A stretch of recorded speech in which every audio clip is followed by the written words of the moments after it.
Hello guys, welcome to my channel. Kumusta na kayo?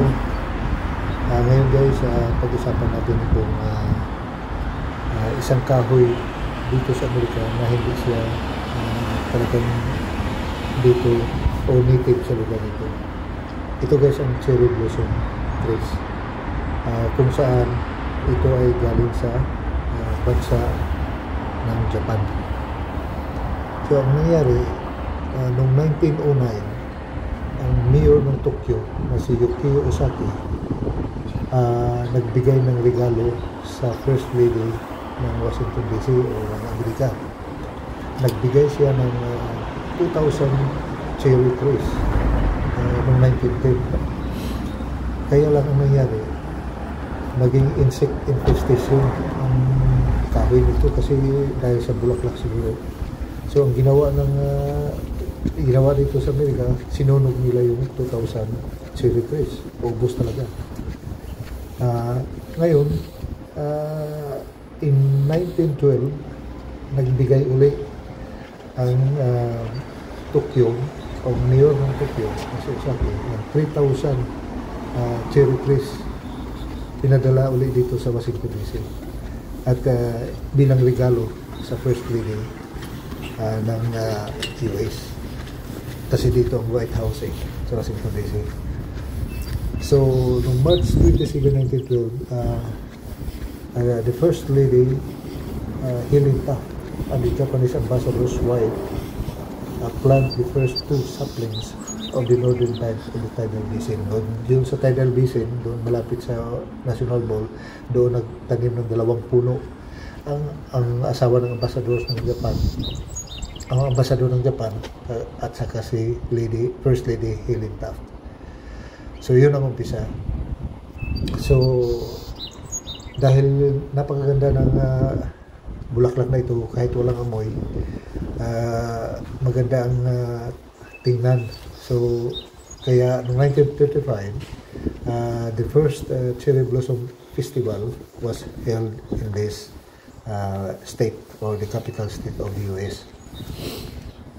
Yun ang nangyari kung bakit mayroong cherry blossom dito sa Amerika.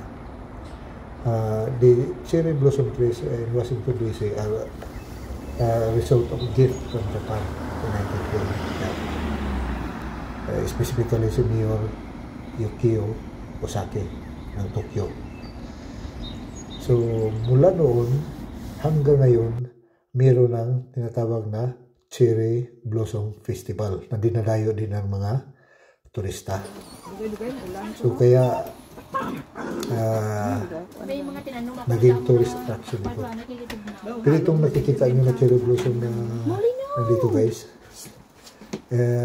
huli ito ng mulaklak. Yung pinakauna yung parang puti ang kulay niya. So yun ang pinakamaraming tanim dito. Ito kunti pa lang, pero mas maganda ito tingnan kaysa yung puti lang. So kaya dito sa Amerika parang naging center of attraction na ang cherry blossom trees dito. So yun guys ang a little bit of history kung bakit ang cherry blossom nakarating dito sa Amerika. Kasi hindi ito tunay na dito tumubo ang kahoy na ito.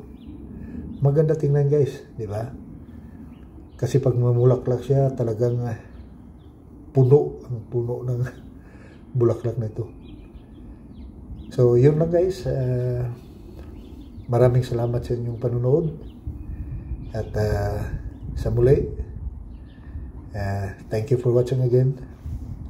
Magandang araw sa ating lahat. Yun lang guys, see you next time. By the way, itong mga puno pala na ito guys, dito lang ito sa paligid namin, sa subdivision na kung saan dito kami nakatira. Dito na ako nakuha ng mga video na yan. Kasi yung pinaka doon sa National Mall, malayo dito, sasakay pa ako ng train. Pero ito naman, kasi ito ibang klaseng cherry blossom, ito huling namukadkad siya. Kaya uh, iba. Iba talaga siya tingnan. Maganda siya tingnan ikumpara sa yung puti lang ang kulay niya. Sa susunod na ano guys, ipakita ko sa inyo yung doon sa Tidal Basin. Yun lang guys. Thank you for watching. See you.